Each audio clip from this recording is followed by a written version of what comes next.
بسم اللہ الرحمن الرحیم۔ السلام علیکم۔ باہر دو مشعلیں جل رہی تھیں جن کے ڈنڈے زمین میں گڑے ہوئے تھے۔ لوگ خدا کی ایلیچی کو دیکھنے کے لیے بے چین ہو رہے تھے۔ خیمے کے پردے کو جنبش ہوئی اور عاشی سامنے نظر آئی، جس نے سیاہ سا ایک فراق نما لباس پہن رکھا تھا جو کندھوں سے پاؤں تک تھا۔ اس پر ابرق کے ذرے چپکے ہوئے تھے جو مشعلوں کی روشنی میں ستاروں کی طرح ٹمٹماتے اور چمکتے تھے۔ عاشی کے سر پر ریشم کا ایک باریک رومال تھا۔ اس کے بال اسی ریشم جیسے تھے جو شانوں پر اس انداز سے پڑے ہوئے تھے۔ وہ خوبصورت تو تھی ہی، اس کا بناؤ سنگار اور سج دج ایسی تھی جس میں طلسماتی سا تاثر تھا جو حیوانی جذبے کو اکساتی تھی۔ پہاڑیوں اور جنگلوں میں رہنے والے ان لوگوں کے لیے یہ لڑکی، اس کی چال اور اس کا لباس عجوبے سے کم نہ تھا۔ ان کی نظریں گرفتار ہو گئیں اور ان پر سحر طاری ہو گیا۔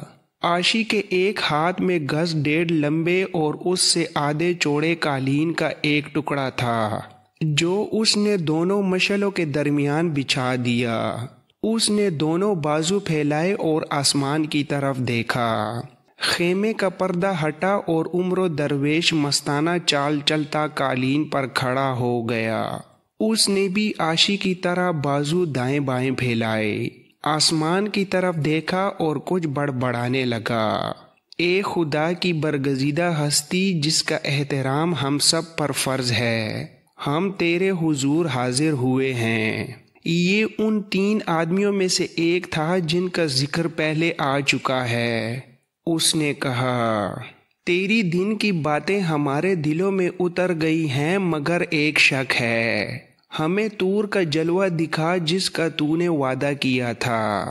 عمر درویش نے بلند آواز سے کہا، مصر فرعونوں کا ملک ہے۔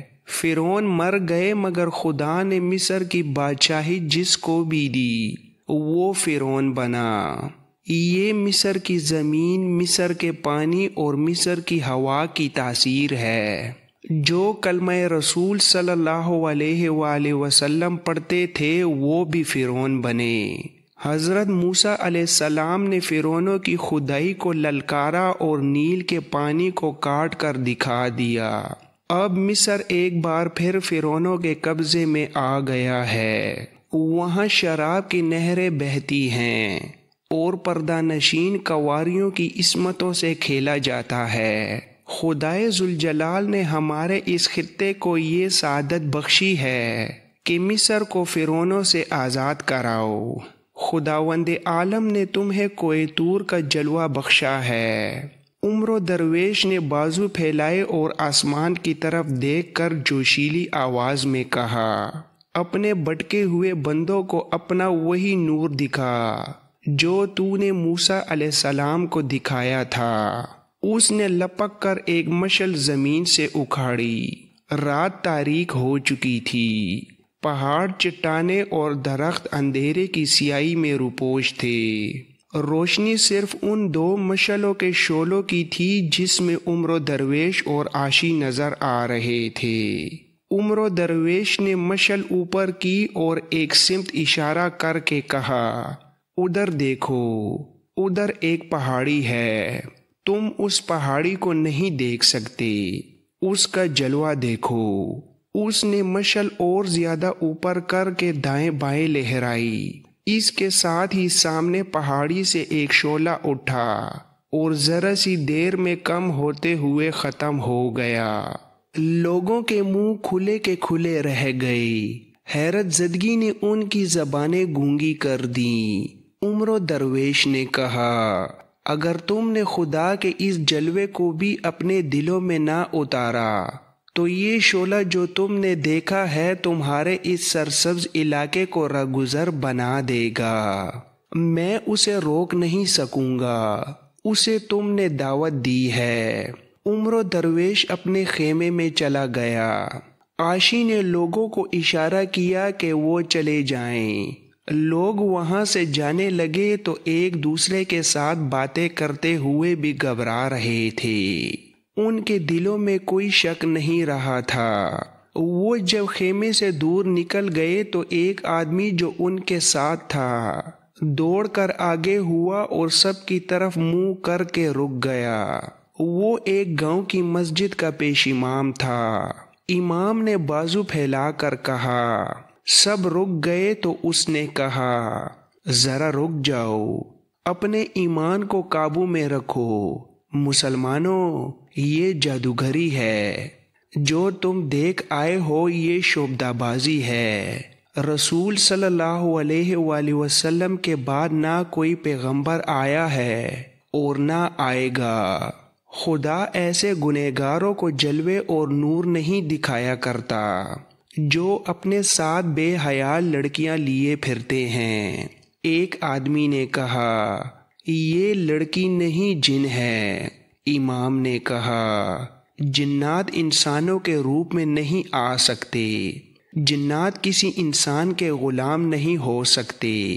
مسلمانوں، اپنے عقیدے کی حفاظت کرو۔ سلطان صلاح الدین ایوبی فرعون نہیں، وہ خدا کا سچا بندہ ہے۔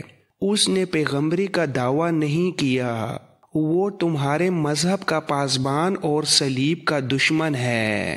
ایک آدمی نے کہا، محترم امام، کیا آپ پانی کو آگ لگا سکتے ہیں؟ ایک اور نے کہا، اس کی نہ سنو، یہ اپنی امامت قائم رکھنا چاہتا ہے۔ ایک اور نے کہا، ہم نے جو دیکھا ہے وہ آپ دکھا دیں، پھر ہم آپ کی اطاعت قبول کر لیں گے۔ امام نے کہا، میرے ساتھ اس پہاڑی پر چلو جہاں سے شعلہ اٹھا تھا، میں تمہیں دکھا دوں گا کہ یہ کیا شعبدہ ہے۔ اگر میں غلط ہوا تو مجھے اسی جگہ قتل کر دینا جہاں شعلہ بھڑکا تھا۔ ایک آدمی نے کہا، ہم خدا کے کاموں میں دخل دینے کی جرت نہیں کریں گے۔ دو تین آدمی بیک وقت بول پڑے، وہ بھی امام کے خلاف بول رہے تھے۔ انہوں نے لوگوں کو ایسا اشتعال دلایا کہ سب چل پڑے اور امام کو دھکے دیتے ہوئے آگے نکل گئے۔ امام اکیلا کھڑا رہا۔ کچھ دیر وہاں کھڑے رہ کر امام اس پہاڑی کی طرف چل پڑا جس پر شعلہ اٹھا تھا۔ وہ بہت ہی تیز چلا جا رہا تھا۔ ایک پتھریلے ویرانے سے گزر کر چٹان کے دامن میں پہنچا تو دو آدمی اس کے پیچھے چلے جا رہے تھے۔ امام چٹان کے ساتھ ساتھ چلا جا رہا تھا۔ پیچھے جانے والے دونوں اور تیز ہو گئے۔ ان کے قدموں کی آہٹیں سن کر امام رک گیا۔ وہ دونوں اس کے قریب جا رکے۔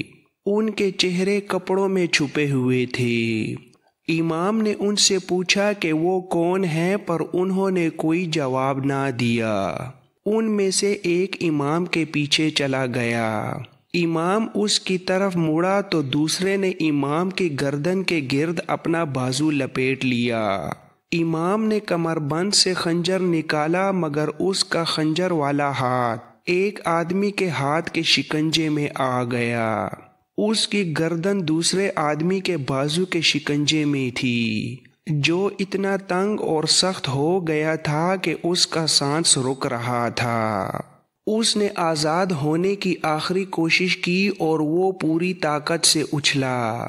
دونوں پاؤں جوڑ کر سامنے والے کے پیٹھ میں مارے۔ اسے پیچھے سے ایک آدمی نے جکڑ رکھا تھا۔ سامنے والا امام کی لاتوں سے پیچھے کو گرا اور اس کے پیچھے والا دھکا برداشت نہ کر سکا۔ وہ بھی پیچھے کو گرا اور امام کی گردن پر اس کے بازو کی گرفت ڈھیلی پڑ گئی۔ امام نے ایک اور جھٹکا دیا اور آزاد ہو گیا۔ وہ اب ایک خونریز لڑائی کے لیے تیار ہو کر اٹھا، لیکن وہ دونوں آدمی بھاگ گئے۔ ان کے بھاگنے کی وجہ صرف یہ ہو سکتی تھی کہ وہ دونوں اسی علاقے کے مسلمان تھے۔ انہیں پہچانے جانے کا خطرہ تھا۔